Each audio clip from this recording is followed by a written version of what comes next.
the People 96.1 FM. Good morning once again. I know it might be a sad morning, but hey, the show must go on. Life must go on. It's not a public holiday. It's a day to go out and work for your daily 2K, because the Super Eagles have hustled for theirs. You also have the chance to do that this brand new week. It's the 12th of February 2024. Good morning and welcome to the Front Page Review. Gesiri is my name. Simeon Sunday is my name, even though I'm not too excited, this morning. But hey, the show must go on. We do not have a choice. This is Front Page Review, and of course, as always, at this time we go through some of the trending stories making the rounds across several newspaper platforms. We'll be checking out, a headline from a couple of newspapers, talking about The Punch, Daily Trust, Nigerian Tribune, and also we'll be checking out, The Sun, The Guardian as well. And as always, let's start with the top story in the country for today. Just touch on it, not dwell on it, because it has happened. It's still all about the Super Eagles of Nigeria. You could see my WhatsApp status yesterday. I said, no, my heart is broken. Absolutely broken. Even though the better team won yesterday, I don't know why they played 5-4-1. It's amazing to me that on a finals you are playing 5-4-1. Jose Peseiro, please, what are you doing? Very disappointing outing from the Nigerian side. They allowed Cote d'Ivoire bring the game to them rather than taking the game to Cote d'Ivoire. Anyway, the best side won yesterday. Cote d'Ivoire had the best, better possession over Nigeria. So they deserved every win they got. And congratulations to them. Anyway. I don't know if you saw the video of President Bola Ahmed Tinubu himself celebrating the first goal. And trust Nigerians to always throw jabs. And people were like, it's because the president was watching the match. That's why. I'm like, Nigerians, please leave our president give him a break, alone. Please give him a break at this point. But hey, this is once again the Front Page Review. We'll be joined by El-Rufai at 7:30, and then we also have a guest analyst as well joining us at 8 a.m. So packed show, very, very packed. And of course, while we were playing football, the rest of the news wasn't as well. We'll begin with a very, very, very sad note. Heartbroken Nigerians mourn Wizkid Wigwe. Nigerians mourn Wizkid Wigwe. Prominent Nigerians, including the President Bola Tinubu and some state governors, have joined other famous citizens to mourn the Group Chief Executive Officer of Access Holdings PLC, Mr. Herbert Wigwe, who died in a chopper crash in the United States on Friday. Now, they described the deceased as a brilliant banker under whose leadership the bank grew in leaps and bounds. Now, Wigwe, his wife Doreen, his son Chizi, and a former group chairman of the Nigerian Exchange Group, Abimbola Ogunbanjo, lost their lives in the helicopter crash which occurred near a border town between California and Nevada. Earlier on Saturday, we saw the likes of the former Vice President Atiku Abubakar, Governor Godwin Obaseki of Edo State, and Director General of the WTO, Ngozi Okonjo-Iweala, expressing their shock over the death of the top banker and co-travelers. Now, on Sunday, some state governors as well, president and friends and associated individuals described the deceased as an exceptional banker. Now, this particular death has been mourned by the president via his special advisor on media and publicity, Ajuri Ngelale, in a statement saying that the president, who received an official confirmation of the event, also commiserated with Ogunbanjo, who was also on board. When I saw that report, yesterday early in the morning, it was, in fact, the news even broke on Saturday, evening. It's really saddening to hear this particular report, especially for those who have actually had opportunity to have, a one-on-one conversation with Wigwe. It's someone I've actually met, thankfully, during his lifetime. And of course, if you have a conversation with Wigwe, this man is cerebral. It's not an average Nigerian you see on a normal day. And no wonder, in fact, every important and notable Nigerian have actually taken out time to commiserate with him and also talk about some of the amazing qualities this man had while he was alive. It's really sad to see this happen. Even the National Transport Safety Board of the United States of America have actually released a preliminary report on what really happened and why the helicopter he was in with his family members crashed, over the weekend. And what the reason they are giving to us is that, there was rain with, some wintry mix. And I saw the report as well, of one of his aides that also survived, the crash. He wasn't there. According to, several reports we saw online, the aide, because of the weather, said he wasn't going to travel with them. Rather, he decided to go by road. That was how he escaped, the tragic, incident. It's really sad that this happened. And my question, question we need to ask, were they giving clearance to fly? Is the Meteorological Association of the US not working? We know that most times these pilots, whether it's plane, whether it's helicopter, they are being given a clear to actually fly. So if he was given a clear, the pilot was given a clear to fly, what happened? What went wrong? What went wrong at that particular time? And these are questions we need to ask. Yes, these are questions, but obviously, that once there's a crash, they're going to obviously do all the preliminary investigations to ensure that the vehicle itself, that's the aircraft itself, it was in good condition, great condition to have withstood that particular weather issue. And then you also have to check out the strength or the dexterity of the pilot himself. You also have to look at a lot of things. So investigations are going to occur to let us know, to ascertain what exactly happened, if it indeed was the weather that messed them up. It's a really sad news this morning, and our hearts from VOP go out to the families of Mr. Herbert Wigwe. This is a case of medicine after death, because at the end of the day, whatever investigation they are going to do,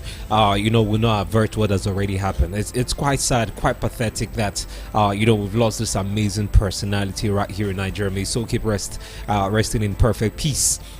And away from Wigwe, let's move on to more trending headlines right here on the show. And of course, let's get to talk about the protest that took place in Kaduna over the weekend. And according to reports on Daily Trust, it says a late killing of graduates sparks protest in Kaduna community. That is on Daily Trust newspaper for today. Mansour Abdullahi, graduate of sociology from Kaduna State University, ventured into farming based on the report and trading after his graduation to take care of his mother, pregnant wife and child at his community located at the outskirts of Kaduna City. And of course, talking about the reports, it said on February 3rd, 2024, during the House of Reps rerun election for 2023, in his community, Mansour, alongside other friends, was at his shop attending to customers while other residents went to cast their vote. And around 4 p.m., tension started growing at the polling units after a top politician in the community, escorted by police and some youth, visited the voting center. And a few minutes later, a skirmish happened at the polling unit. And of course, rival youths were led to avoid the politician, shouting, certain words in the Hausa dialect. That was when Mansour decided, when the chaos started, Mansour decided to close the shop, and unfortunately, he was hit by a bullet in the stomach.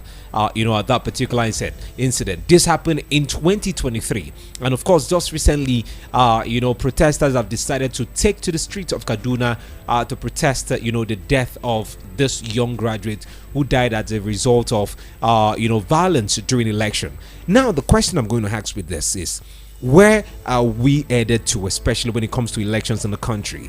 We saw the elections that happened across 26 states just last month. And of course, we saw some of the vices that marred those elections. In some states, some elections were considered inconclusive because of the violence, because of the reports of snatching of ballot boxes. Even in my own state, Akwa Ibom State, there were reports of snatching of ballot boxes. When will we as a country stop to hear of election violence? We saw the violence that marred the 2023 election, even the one that brought in President Bola Ahmed Tinubu into power. So when we talk about all of this, how do we address this as a nation and stop losing Nigerians? Well, I have a question though. It may be a bit lopsided, but why now? Why protest now? This individual died February 2023. So this is a year after, and you chose now to protest. What exactly is the motive behind the protest? If it's just in lieu of the elections, the elections that just ended, that's the House of Representatives rerun elections, the Senate and all that we just had last 2 weekends ago. Why now are we having that protest? It's a very, very interesting thing to note right now. Why now that protest? Let me give you an update on that particular story. It's during the election that just passed, the February election that we saw. We saw election take place on the 3rd of February, where some House of Reps positions and some other positions were filled in Kaduna. It was that particular election that this happened. So this election that just passed, not last year's election. Yes, this election is actually came from the 2023 elections. All right. Yes. So now we have it clear that this is, because if you say this is last year's election, then you begin to wonder, over a year has passed, why now? But when it comes to violence during elections, INEC had promised us that with the advent of the beavers and the IRF portal and all that, we'll do away with violence during elections. But we're still seeing that rearing its ugly head. What can be done about this? You see a situation where we have policemen who are supposedly there to protect you at the polling units, but they're not armed. So if individuals come there with guns and cutlasses and all that, how are these policemen supposed to protect us? How are they supposed to protect us? It's one thing that has always been of a concern to a lot of Nigerians. At this point in time, you ensure that there are security agents there, but they are not armed enough or equipped enough to protect Nigerians. So you see some situations where the policemen are running away and leaving you there to fend for yourself. Why then should we even have a situation of violence? Aren't we tired? Politicians, aren't you tired? Even you as a Nigerian, why would you allow yourself to be used as a hoodlum? And you know that immediately after elections, you're going to be abandoned. Yes, now you'll be abandoned. You'll be left to fend for yourself. You'll be left to fend for yourself at 1,500 naira to $1. You'll be left to your own means, and then when the next election comes, they suddenly remember that you exist. So why will you allow yourself to be used by these politicians? Why? At this point in time, you would be stupid, very, very stupid to allow politicians. Immediately after the 2023 presidential elections, there were some individuals from Nasarawa State who complained that, some politicians are owing them some amount of money. They promised them. Yes. I remember that particular story that they promised them 5,000 and they were giving like 1,000 naira. Very, very ridiculous. Why would you allow yourself to be an element to I don't know what the word to use now, to change the level, the playing field during elections?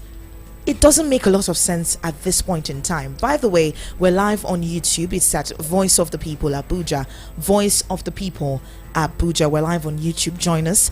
And you can also use our second portal by sending us a message on WhatsApp 0700 010 961 961. The WhatsApp number again is 0700 010 961 961. Feel free to send in a message or drop a voice note right there, as we'll be checking them out right here. 7:32 we'll be getting through to El-Rufai Seni, so you can actually join the conversation right here on the front page review, fleshing out some of the headlines we are already talking about right here. And remember, at 8 o'clock we'll also be joined by Mr. Larry Ogwego, who will be joining us all the way from the southeastern part of the country, also analyzing the headlines we have for you this morning right here on the show.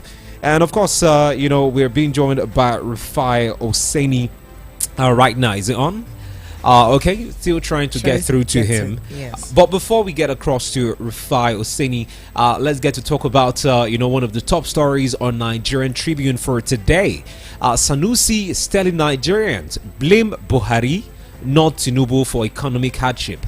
Blame Buhari, not Tinubu, for economic hardship. Sanusi tells Nigerian. The former CBN governor, Mohammed Sanusi, has said rather than blaming President Bola Tinubu for the present hardship in the country, accusatory fingers should be pointed at his immediate predecessor, Muhammadu Buhari, over the way he handled the economy. The former Emir of Kano, who spoke virtually on Sunday at a religious event in Abuja, maintained that the immediate past administration failed to properly manage its economic policies. And according to him, Buhari turned a deaf ear to reasonable advice on how to take Nigeria out of its economic woes. And of course, the former royal father, according to his statement, said the difficult situation Nigerians are facing is just the beginning if the right decision is not put in place, because Nigeria is not exceptional. Such situations happened in Germany, Zimbabwe, Uganda, and Venezuela. So now the deposed Emir of Kano is saying that we shouldn't blame, the present administration of President Bola Ahmed Tinubu for the economic woes and hardship we're facing at the country. Rather, all fingers should be pointed, at the former president, Muhammadu Buhari, who had no clue of, handling economic challenges. And of course, his economic policies weren't friendly for us as a nation. Gessie. If you look at the economic scorecard for the president, former president Muhammadu Buhari, Nairametrics did, a comprehensive analysis. You're looking at the nominal GDP as at December 2014 versus December 2022. The president Muhammadu Buhari had met 89 trillion naira. He left behind 199.3 trillion naira, and that was a good scorecard, right? The real GDP between the same period of review was at 67.1 trillion naira. That's what the president, Muhammadu Buhari had met, and he left 74, which was fair. You look at inflation on a year-on-year basis, May 2015 versus April 2023. It had increased exponentially. It was 8.5% as at when the president met it, and then it grew nominally to 22.2%, which is really bad. If you look at the public debt, first quarter of 2015 versus the first quarter of 2023, you're looking at 12.1 trillion naira is what he met, and he left behind 71 trillion naira debt, public debt, our public debt profile, which is really, really, really bad. If you look at the fiscal deficit, 2014 December, 2022 December, he met 836 billion naira, and he left with 8,333.2 billion naira, which is very, very, very bad. Something good, however, is imports. That's December 2014 versus December 2022. $61.5 billion is what he met, and he left behind 58.2 billion, which is a good thing. Exports were at 82.5 billion and was left at 64.2 billion, which is very bad. There are a couple of things that they listed out. You're looking at unemployment and underemployment as at December 2014 versus December 2020.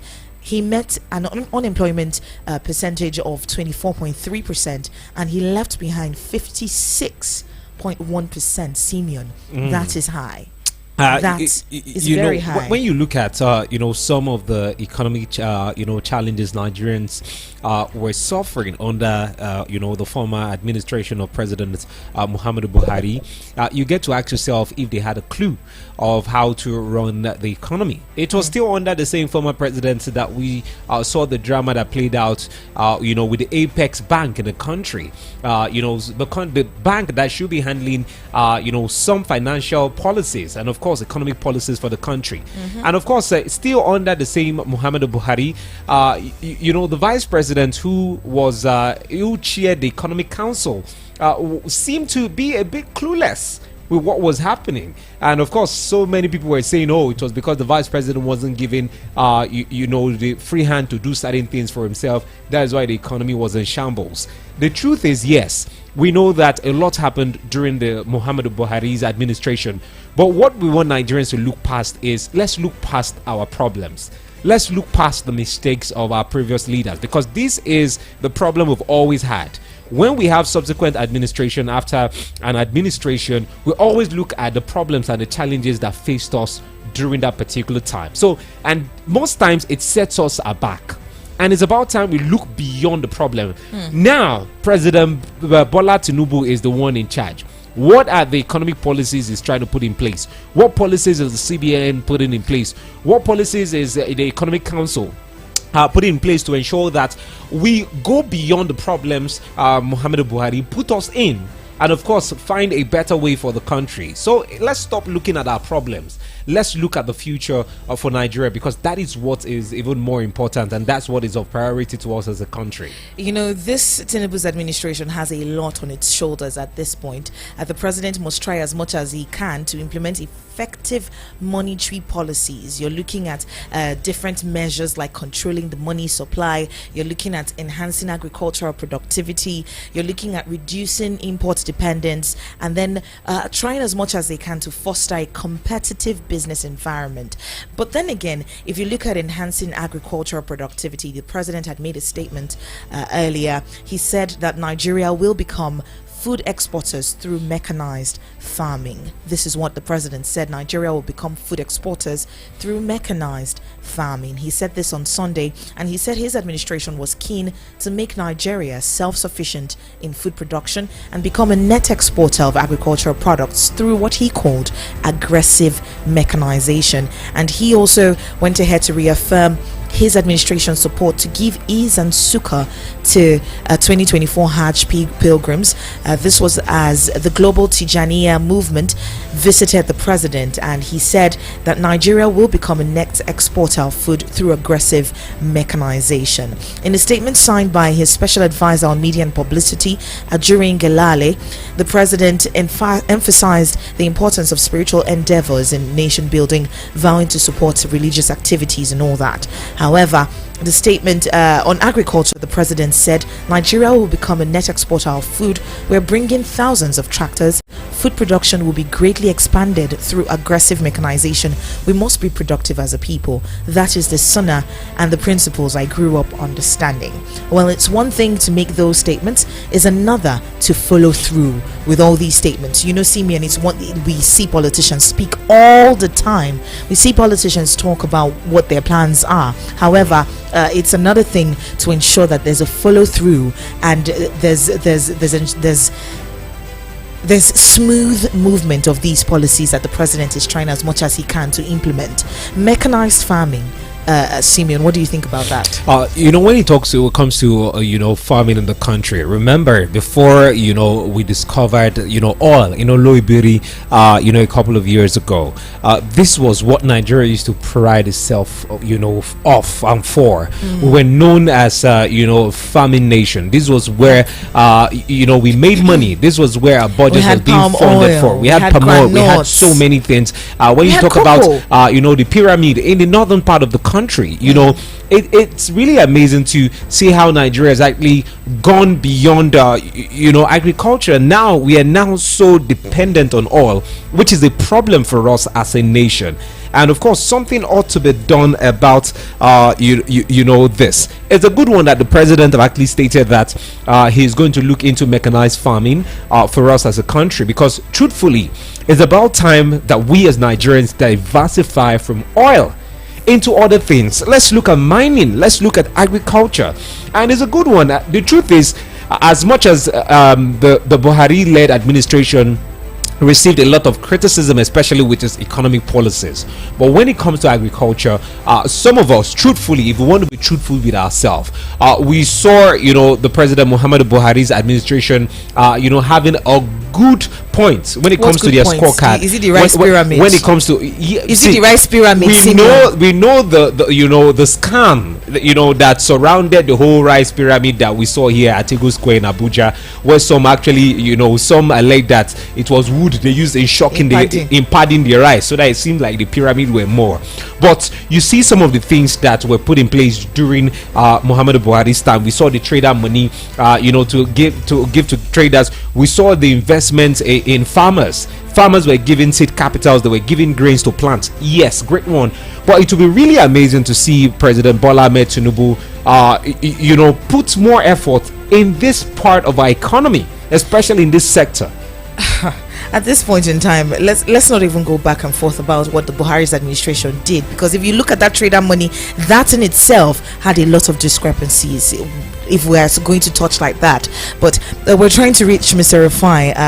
Seems he's unavailable at the moment, but we'll get our other guest to join us and have a conversation with us this morning. At this point in time, we have Larry Oguego joining us, and hopefully he picks his call. Maybe he's in Ivory Coast. Maybe Rufai is in Ivory Coast at this point in time talking. But we have Mr. Larry on the phone this morning. Good morning to you, Mr. Larry. Good morning. How are you doing today? Great to have you on the show this morning. Are you feeling okay? Are you feeling good? Let me start with that. Sorry, I didn't get that. Are you feeling good? Because some of us, we woke up on the wrong side of our bed this morning. I would say I'm feeling good. I'm not feeling good, but for multiple reasons, not just for the football surprise that we were served, but then we're also dealing with the loss of one of the shining stars in the banking sector. It's a double blow. Very true. Mr. Very Herbert true. Very Igwe. true. Hello? We can hear you. Can you hear us? We can hear Yes, you. for me it's a terrible double blow. Just trying to grapple with the loss of who is a veritable whiskey, and then this. So it's not a day to be excited, but then when things happen, what I do is to try to learn lessons from the bad things, all the unexpected things that happen to us. I guess we have to cheer out. It's not really as bad as we think. But the truth is that we don't lose. I always tell my team members that they should always remember that we don't lose, we learn. You lose when you don't learn anything from your losses. So as long as you learn, you can't say that you're entirely lost. So I console myself and I move on. Okay, anyway, quickly let's go through some of the headlines. I'm sure you heard us when we talked about the headline on Nigerian Tribune, where Sanusi is telling Nigerians that we shouldn't blame Buhari for our economic hardship. We shouldn't blame Tinubu, rather. Sorry, we shouldn't Buhari. blame Tinubu, I beg your pardon. Rather, we should blame Buhari for the economic hardship Nigerians are currently going through because of the economic policies he put in place that Tinubu inherited. I think if you want to be objective, we need to have a deeper memory. But I also think that every single person should get his own portion of the blame. If you want to look at passing the buck, then we shouldn't even blame Buhari, because we had problems before Buhari. That's the truth. It's not an emotional thing. We had problems before Buhari, and of course Tinubu inherited problems from Buhari. But there's something very important that sometimes we don't want to talk about. When Buhari was contesting elections to be president of Nigeria, he told us he was going to fix the problems that we had at that time, including corruption. And he didn't. But then when Tinubu was also contesting elections, he told us he was going to fix the problems we had at that time. So I don't entirely agree with Sanusi. He's a man I respect and I agree with most of the time. But on this occasion, I think that when people make promises, they should be able to try to keep their promises. I think Tinubu made a lot of very, very fundamental mistakes. One is that at that level of power, you don't talk before you think. You can't just say subsidy is gone without knowing what to do when it is gone. And then you just say, oh, we're floating the naira, maybe because IMF and World Bank told you to do so. And then you don't think about how you survive the two very powerful decisions at the same time. So I think we need to just get to that point where we hold leaders accountable for the fact that if you say you're going to fix a bad car, then you should have the skill required to fix the car. You don't come back and tell me later that the car was spoiled when it was brought to you. You knew it was spoiled. Your job is to fix it. So if you're a president and you are campaigning for elections and you are making specific promises, you are telling us that life will be better, that we are going to do this and that and this and that, and then now you are not able to do them. I don't think I agree that we should be going back and back, because if you want to really do that, we had problems before Buhari. We even had some problems before Jonathan. We must begin to get to that point where we should realize that good leaders can fix problems. If you doubt it, go and ask the coach of Ivory Coast. I mean, from practically being on the brink to winning the match. But they did something. They had to remove the coach that wasn't performing and allowed somebody to take charge, and that person delivered. So we need to get to that point where we realize that the human factor in leadership is real. The human factor is real. I don't think we should be making excuses for leaders who are not performing. They should perform. I don't agree that we should say, oh, this person inherited problems. You solve them. You knew the problems were there when you were campaigning. So if you inherit problems, you solve them. Even if you're not able to solve them overnight, like they say, oh, the problems have been around for decades, so we can't solve them overnight. Let's see that you are trying to solve them. And let's see that your body language is in alignment with that of a man who wants to solve problems. You are not wasting money. You are not doing frivolous trips and all of that. So I don't really think we should exonerate Tinubu from the wobbling and fumbling that Nigeria is currently experiencing. Well, at this point in time, we're seeing a lot of groups telling the Nigerian president, Bola Tinubu, that Nigerians are tired of the suffering and all that. Mr. Larry, a lot of people have told us, they've told Nigerians that these sufferings could have been worse. They could have been worse if the President Tinubu didn't take some of the measures that he's taking so far. What exactly is your take on this? If we want to also be objective about this, at some point our suffering could have been worse if we didn't manage the issue of fuel subsidy. But the truth is that we could have done it differently. Just like people say that it could have been worse, I dare say that it could have also been better. That's the truth. Yes, if we didn't manage the issue of fuel subsidy at all, it was going to make us bankrupt as a nation. That's the truth. And then at that point, we'll suffer terribly. But the truth is that would have happened a little further down the road, maybe, but it would have happened. But the point is, now we decided to do it. The question is, how do you do it?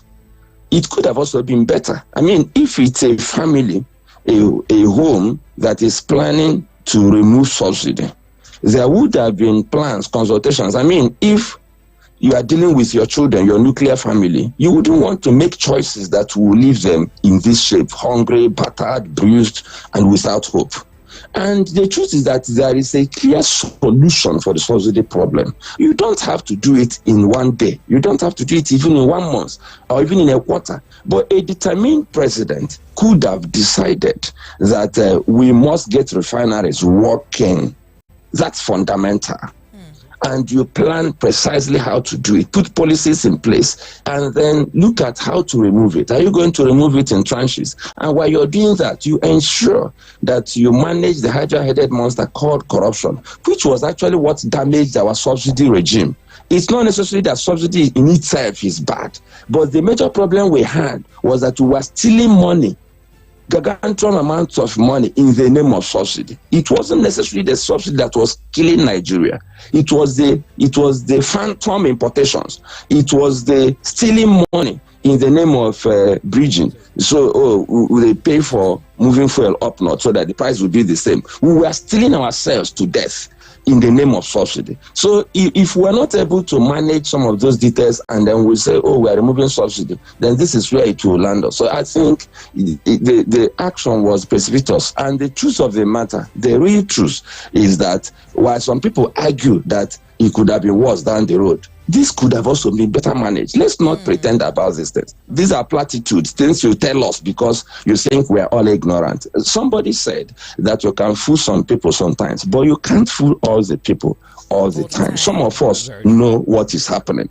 That is the truth of the matter. And we should learn how to be very, very objective about our analysis. We should learn how to call the people out when necessary. But most importantly, we should also be able to prefer alternatives. Even now, what are the alternatives? We need to do something quickly, very quickly, about managing our refineries. Somebody talked about technical completion of Port Harcourt refinery. I don't know why Nigerians invent jargons. It's either the refinery turnaround maintenance is complete or it's not. All these interim platitudes, words to console us while we suffer, you won't cut it for me. When you're ready, then we'll see that, petrol is coming out of this refinery, diesel is coming out of this refinery. Then we'll say it's complete. But if you are telling me that trying to confound me with expressions, and I'm not seeing evidence that you have finished it, then that is for me waste of time, waste of money, and then of course waste of words. So I think even now we can begin to do things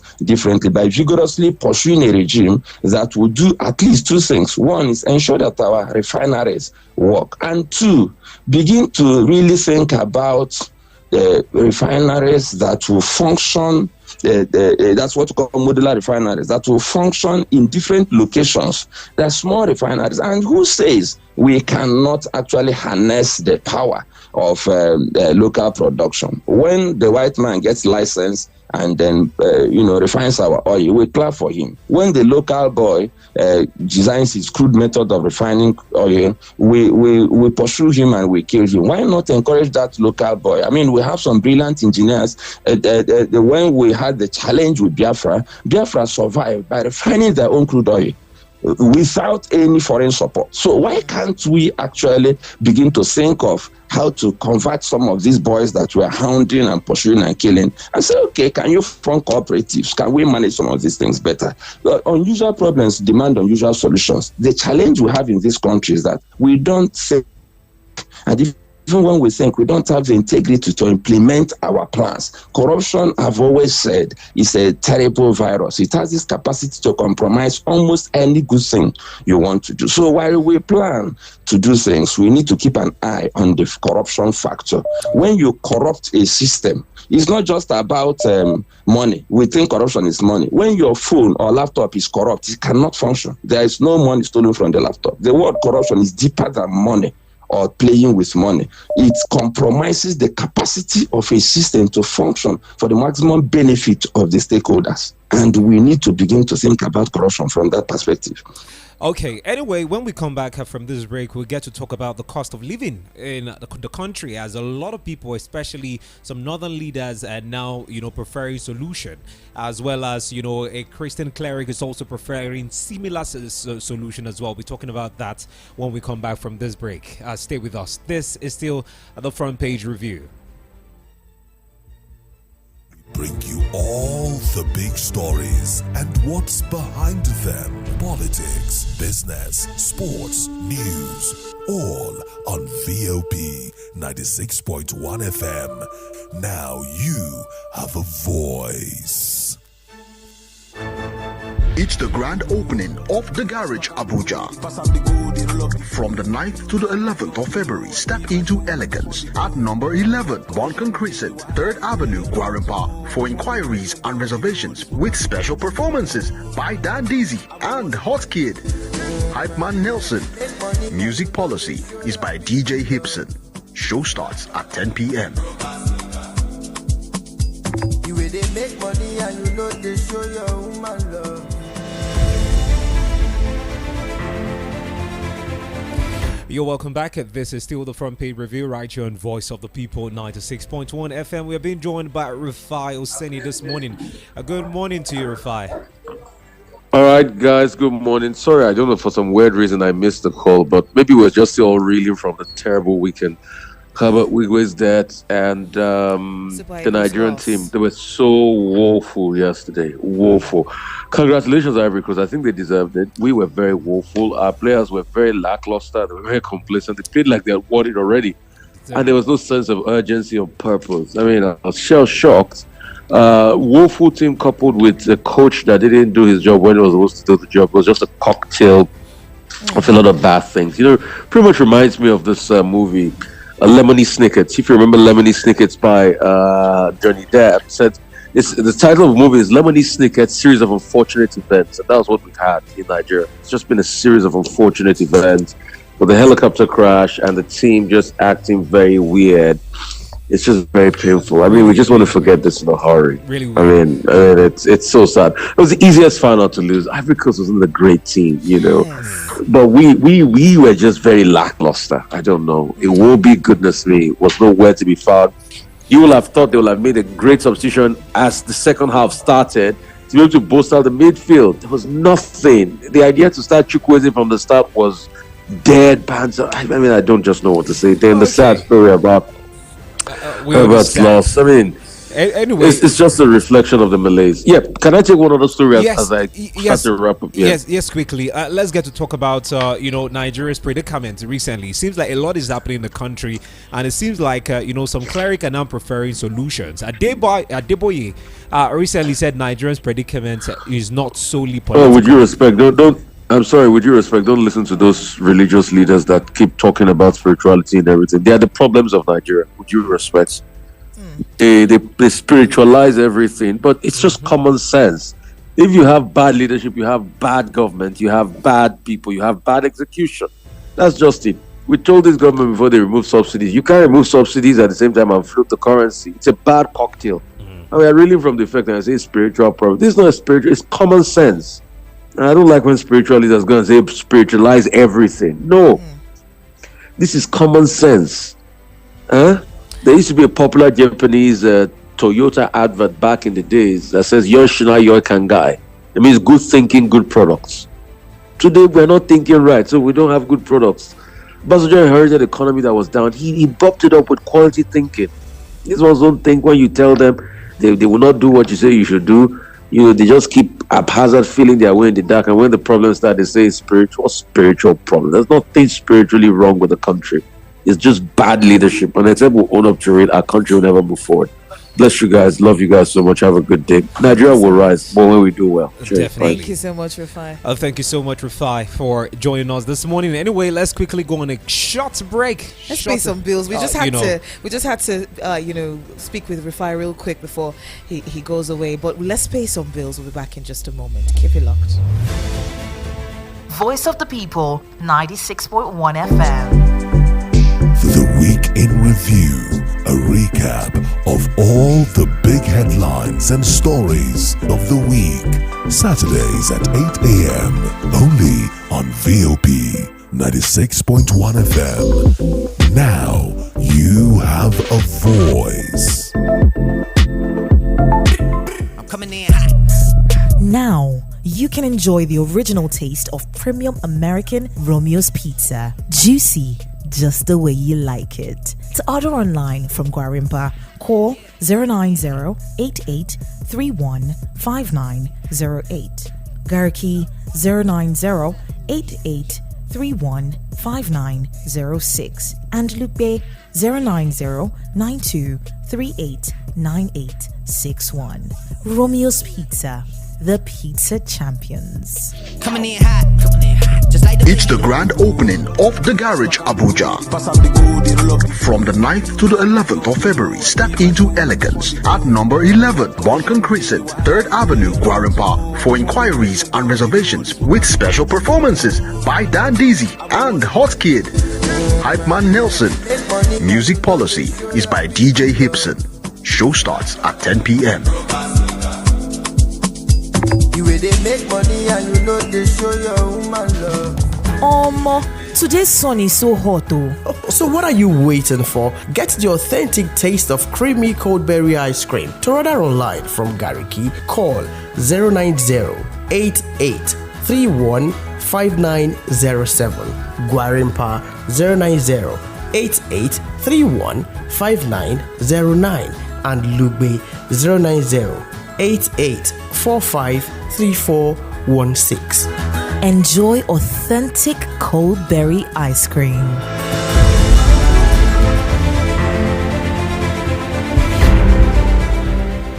You're welcome back. This is still Front Page Review on Voice of the People 96.1 FM. Pardon us for the breaking transmission this morning, but we have to. Mr. Rufai is a consistent member of this show, so we just had to take that. But right now we'll be joined by Mr. Larry Oguego, so we can continue our conversation on what exactly has been happening in our country at this point in time. Welcome back, Mr. Larry. Yeah, thank you. Okay, welcome back. So, Mr. Larry, let's hear your thoughts on something we briefly touched on with Rufai Oseni, and that is the statement credited to Adeboye and also the Sultan of Sokoto as well. According to Adeboye is saying Nigeria's predicament is not solely political. In other words, we need to pray as a nation. And the Sultan of Sokoto, Alhaji Abubakar Sahad III, has also said that the best way for us to get out of the woods from the biting hardship facing us as a nation, is for us to return to God in prayers. Now, we've had, these two clerics saying one thing: we need to be prayerful. It's not all about politics in the country. Is prayer our problem? Is prayer our problem, basically? Is our problem spiritual? If our problem is prayer, then we'll be the most prosperous nation in the world, because I don't think there's a nation that prays more than Nigeria. As a matter of fact, the biggest export Nigeria parades today is religion, is church. Come to think of it, we have the most influential, fastest spreading churches in the world. Other countries are exporting cars and industrial products and consumer products. We're exporting church, we're exporting prayer.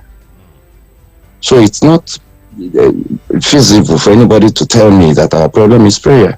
I mean, we pray more than probably all the other nations of the world put together, because we pray just about everything. This is one country where we pray about power. I remember back in the days, I joined a group of young people who were supposed to support one of us for his wedding reception, and they called for prayer that in those days that NEPA should not take light. That was a prayer point. And I protested. As a young man, I said, look, we don't pray about things that we can fix, that we shouldn't be disturbing God, that if we want power, we should hire a generator. I interrupted the prayer. So we don't pray about such frivolous things, that if I'm God, I will ban Nigeria from praying about certain things. Don't pray that NEPA should not take lights. Why? You have alternatives. You do good thinking, and then you get very, very impressive results. So if you want power and then you don't trust NEPA, you have a plan B, or you eliminate NEPA altogether and deploy your plan B. So we pray too much. That's actually the problem. That's my own take. We pray too much. We pray about things we shouldn't be praying about. We pray about problems we should be solving. There are problems that we are the gods that will deploy the solution, and yet we pray about them. We need to stop praying for a moment and start thinking. The prayer we have prayed already will last us for a long time, if not a lifetime. Nations that don't pray at all are doing well. God is a God of principles. God is not a God of time wasting. When people should be working, they're praying. We have a country where people go for prayer fellowships on Monday morning, Tuesday morning, Wednesday morning, where you should be in your place of work and producing for the nation to prosper. You're praying. Even God says that I will bless the work of your hands. He cannot bless the prayer of your mouth if your hands do not give him anything to bless. So let's come off it. We need to stop being emotional about this prayer thing. There is a... Hello, Mr. Larry. All right. While we try to reconnect with Mr. Larry, at this point in time, we're live on YouTube. You can leave comments on YouTube. It is at Voice of the People Abuja. Sorry, Mr. Larry. It is at Voice of the People Abuja. Join us on YouTube. You can also visit our WhatsApp at 0700 010 961 961. We've got a couple of messages on our YouTube, but we'll be checking that in a moment, after we're done with our conversation with Mr. Larry. Mr. Larry, are you there? Hello? Are you there? Okay, welcome back, Mr. Larry. All right, so we'll try to reconnect with him. But we're talking about the issue of prayer and where it stands with our politics right here in Nigeria is back on. Welcome back, Mr. Larry. Go ahead, please. Finish your thoughts. Yes. So the truth is that if we want to fix our country, we should actually think about leadership that works. We should get people to think solutions. That is, if you're praying, pray for inspiration. Get the inspiration, work on the inspiration. You don't just pray and then you keep praying. And then after praying, you give God the assignment that you should have done.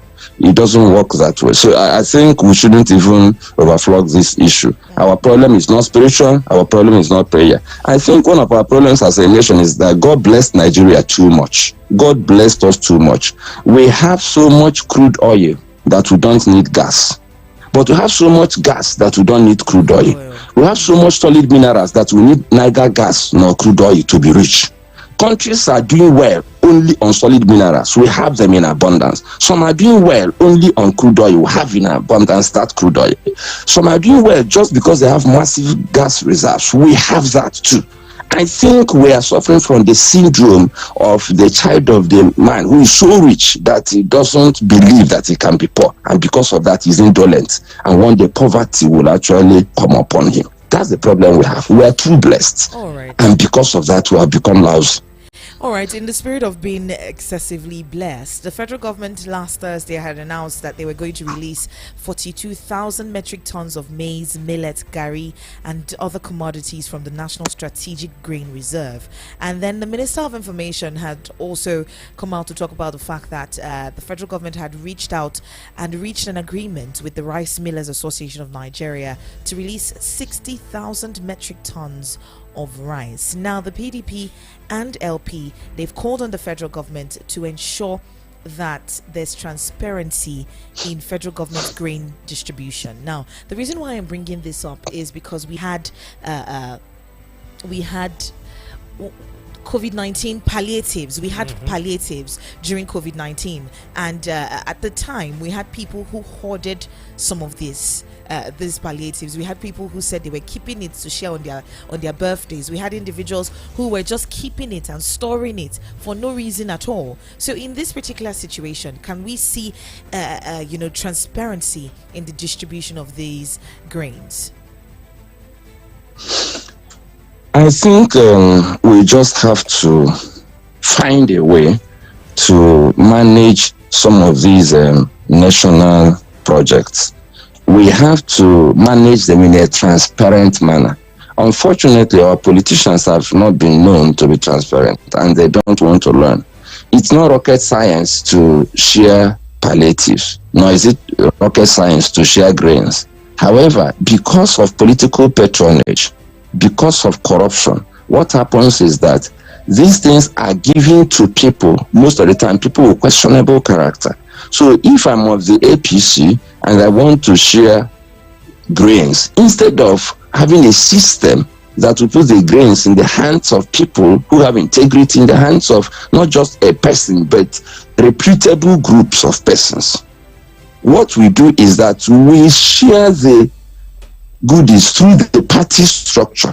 And the party member knows that, as they tell us all the time, that I'm a loyal party member. So even if I fumble, even if I do the wrong thing, nothing will happen to me. So they can go and sell our rice and nothing will happen. They can sell the maize and nothing will happen. So I think the problem we have is that we don't really want to learn from the past. I do not personally believe that the grains will be shared in such a way that the people will derive maximum benefit from the process. I personally do not believe that will happen, because I would have expected them not just to tell us that they're releasing grains, but how the grains will be shared.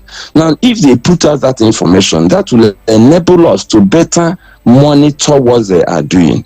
But we make pronouncements the same way we say subsidy is gone. We are saying we'll share grains. We don't know how to share it. We'll just wake up maybe and decide to give cronies to share for their people, and then local government chairmen, maybe legislators, and these are people Nigerians do not trust. Even from past experience, they have not been able to actually bless Nigerians. They have been our primary problem. So I think we need to begin to hear not just that we want to share grains, but how you will share the grains. Have you set up a committee or that is a team that will share the grains, including civil society, faith-based organizations, so that people will not tamper with these grains? What methodology are you going to deploy to see that these grains get to the most vulnerable? There are some people who don't need to benefit from this grain business. And then how do you also make sure that people don't buy up the same grain that you want to use to reduce prices? This is Nigeria. These things happen. These things happen every day. As we speak, some people are scheming on how to buy those grains and make money. So there should be transparency. They should have told us that we're going to share for 2,000 tons of grains, but we're also going to protect the average Nigerian by establishing this method. This is how we are going to share the grain so that the most vulnerable persons will benefit. It's not just about reducing prices. I think at this time, we need to begin to say, who are the most vulnerable persons? How do we ensure that we cushion the effect of what is happening in Nigeria so that it won't be too terrible? I mean, we are all aware that a woman decided to sell 2 of her kids so that she can take care of the remaining kids, according to what we saw recently. So such persons need to be protected. And unfortunately, we are not thinking like that. So they shouldn't tell us that they are selling grain, giving us grains. They should tell us the how that will get the grains without corruption, diverting the grains somewhere along the line. Okay, talking about the how to reach us, feel free to join the conversation. We are live on YouTube at Voice of the People Abuja. YouTube page is Voice of the People Abuja. And you can also call us up via the studio number or send us a message on WhatsApp via 0700 010 961 961 0700 010 961 961. Quickly, let's touch on this before we move on to the oil sector. All right, still on agriculture, right, Mr. Larry, we have the president making a statement talking about the fact that Nigeria is soon to become food exporters through mechanized farming. He talked about the fact that we've got tractors, thousands of tractors coming into Nigeria, so food production will be greatly expanded through aggressive mechanization. And the president has said that Nigeria will become a net exporter of food. Mr. Larry, we've seen, government, officials. We've seen the president make statements. I mean, he did promise us CNG buses, and we've still not seen them in the country at this point in time. So, what exactly do you think about this statement? Mechanized farming, is it one that we're ready for as a country? Looking at the fact that transparency is an issue here in Nigeria. So, is it one that we're ready for? Well, beyond transparency, where are you going to do the farming? Who will use the tractors to do the farming? Who will go to those remote places where you have 5,000 hectares of land, 10,000 hectares of land with the security situation in the country? You cannot be talking about mechanized farming and becoming a net exporter of food when the countries that are the major food baskets of this nation are under siege. I mean, it's like putting the cart before the horse. You have to, first of all, deal with the security problem, or while you're bringing in the tractors, you are seriously thinking about dealing with the security problem. You cannot do anything worthwhile without reasonable security. So you cannot talk about mechanized farming and being net exporter of food when people cannot go to farm. Our output, as far as we are concerned, forget projections from fancy bodies that don't know what is on the ground. Based on what we see in our markets and in our stomachs, our food production has decreased. I mean, based on common sense, people don't go to farm anymore. They have to pay protection fees to be able to go and farm and then harvest. So bandits, people paying levies to bandits. Mm-hmm. That's what I'm saying, that they pay levies, they pay protection fees, they pay levies to go to cultivate and then go to even harvest and all of that. So people have come out publicly to say that they shut down their farms. I mean, several huge companies and small stakeholder farmers have shut down their farms. And you're talking of importing thousands of tractors that will cultivate and then become a net exporter. We cultivate where? Cultivate in which state in Nigeria?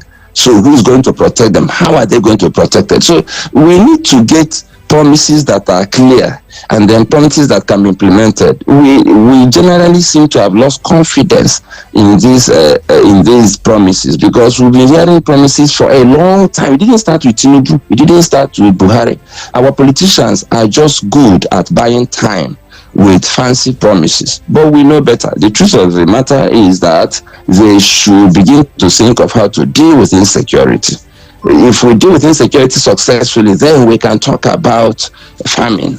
We can also talk about foreign investment. We can also talk about local investment. People are even running away with their own money. That's Nigerians are running away. Are you expecting foreigners to come and invest? I mean, how can you invest in a country where you cannot travel from point A to point B for fear of being abducted? These are the fundamental issues. I just wish that Mr. President will understand that we know better. Words that just are meant to give us hope will not excite us anymore. We are watching, we are waiting for results. He can bring the tractors, we are still even waiting for the CNG buses, we haven't seen them. So we'll just join the tractor on the queue of the things we are waiting for, while we also keep looking at how to fix these problems. I think the citizens should also begin to ask themselves, what can we do differently as citizens to fix Nigeria? Because the leaders are actually failing us. But we won't give up, because personally, I don't have another country. This is the only country I have. And so I'll do everything I can to fix it. And many more of us are in the same boat. All right. At this point in time, we have IMF coming out to make statements about Nigeria, saying that Nigeria is facing worsening economic crisis.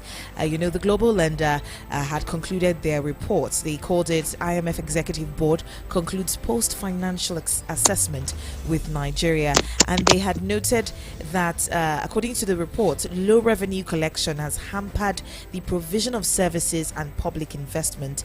They also talked about the fact that inflation had reached 27% year on year in October, and food inflation 32%, reflecting the effects of fuel subsidy removal and exchange rates depreciation and poor agricultural production in the country.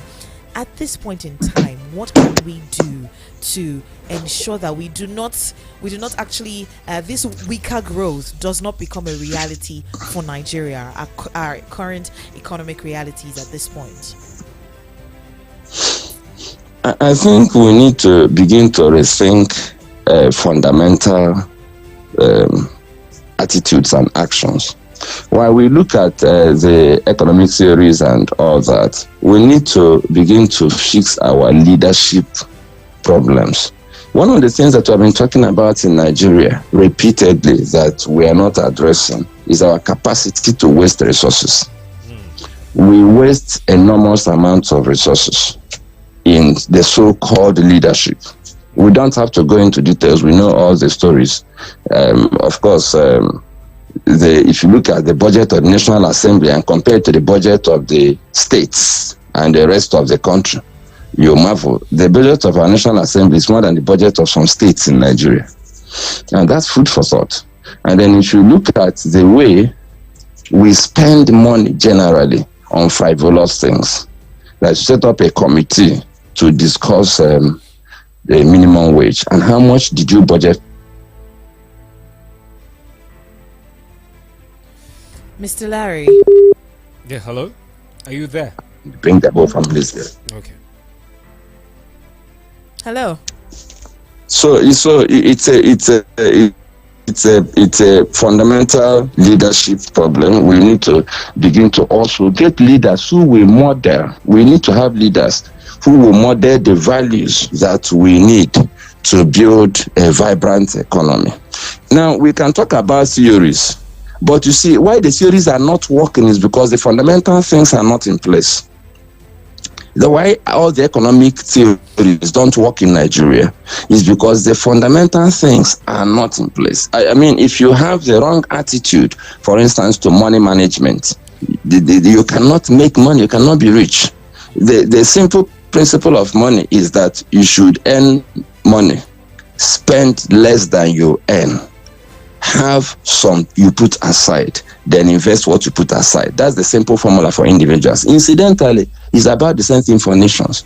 Nigeria, for instance, is a nation that earns money, spent more than they earn consistently, and we have no plans for investment. We have no plans for, at some point we actually said, one of our leaders said that the problem is not money but how to spend it. So I think we need to get to that point where we shift some attention from technicalities and begin to ask ourselves, why is it that even when we talk about the technicalities and we even seem to get them right, we are not able to implement? Is the human factor, the leadership factor, and we need to address those fundamentals. Okay. How do we spend money? How do we manage resources? How do we prioritize? What are our priorities? How come our universities do not have libraries and we're spending 3 billion for the library at National Assembly? Which is more important, to equip our students, our sons and daughters to be able to take the mantle of leadership later, or to go and invest 3 billion for a library for men who I know and women who I know that most of them do not really read. Sorry, with all due respect, most of them do. If you look at the quality of contributions they make, you see that they don't deserve a 3 billion naira library. In any case, you don't need 3 billion naira to fix a library in this era where you can give them an e-library. So we have fundamental problems in the way we make choices. And if we don't deal with those fundamental problems, we are not going to come out of our economic doldrums. That is the challenge we have. Okay, we can talk about theories, about naira, about it may not work until we get the fundamentals right. Okay, let's move away from that. Let's touch on ASU. Since you talked about them for a bit, they're also on the headline right now for today. And of course, they are talking about withheld salaries. ASU may take fundamental decisions at ongoing NEC meeting. And this is according to sources. This is on Premium Times newspaper. The National Executive Council meeting of the Academic Staff Union of Universities, ASU, kicked off on Saturday at the Niger Delta University in Wilberforce Island in Bayelsa State. And according to multiple sources among the union members, this 2-day meeting, which is expected to end, on Saturday evening, early on Monday morning, will take some fundamental decision on key issues such as the rising cost of living, withheld members' salaries, delayed payment of January salary, and also the continued use of the IPPIS for the salary payment of its members. And there are reports that, ASU, after the NEC meeting, might consider a strike.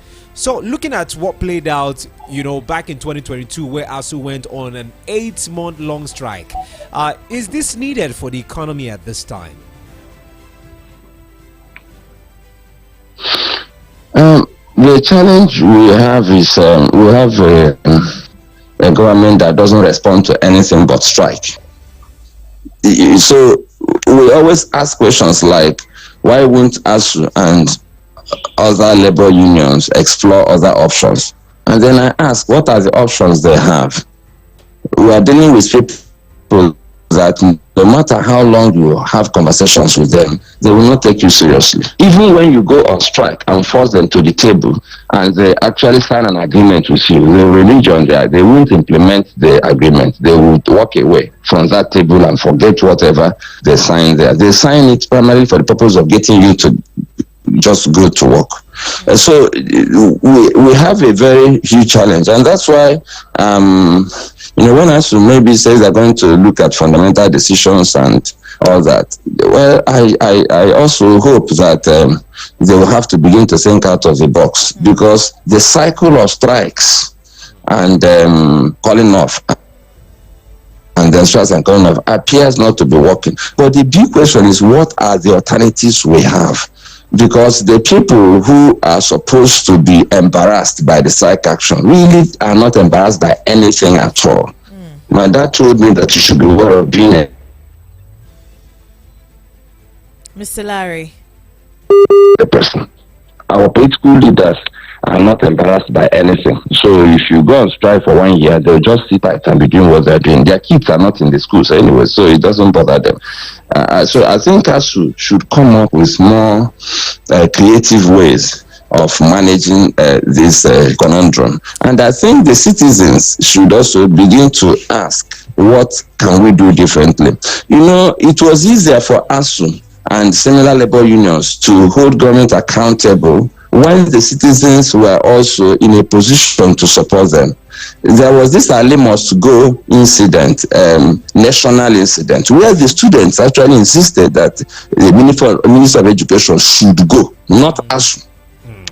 But now we have a student body called NANS that at every point in time they conduct elections. It's like Nigerian elections. Sometimes you don't know how many factions they have. It's more political than educational now. But that is the point I'm making. That is the students that should come together to even partner with the lecturers to hold the politicians accountable for quality education. The way you look at them, sorry that I'm saying this, but I am puzzled by the age and body language and demeanor of the people I see.